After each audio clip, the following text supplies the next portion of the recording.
Hey guys, welcome back to me Banjara. So నేను ఎవరితో తెలుసా? సో చాలా రోజుల తర్వాత మీట్ అవుతుంది. అసలు మాట్లాడట్లేదు, కాల్ లేదు, మెసేజ్ లేదు, ఏమీ లేదు. ఇవన్నీ పక్కన పెట్టు కానీ ఈగ కర్రీ ఎట్లా అనిపించింది? ఈగ కర్రీ అది వచ్చింది. నన్ను ఏం చేయమంటే ఇప్పుడు కక్కిమంటావు దాన్ని? మొత్తం తినేసింది, ఫుడ్ మొత్తం తినేది. ఈగ వచ్చింది, అప్పటి నుండి ఈగ కర్రీ అని పట్టుకుండు గైస్ మా బావ. చూడండి, ఎవరైనా ఏదైనా మంచి బిర్యానీ తినిపిస్తే నేను మాత్రం పారుకి ఈగ కర్రీ తినిపిస్తాను. పారు జామ్ అక్కడ కూడా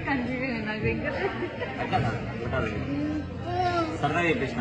సారీ, మంచిగా నువ్వు మంచిగా శారీ కట్టుకుని వచ్చారు. నాకు ముందే చెప్తే నేను పంచ కట్టుకుని వచ్చారు. అరే నిజంగా బాగుండే. ఎలా ఉంది మళ్ళీ? బాగుంది.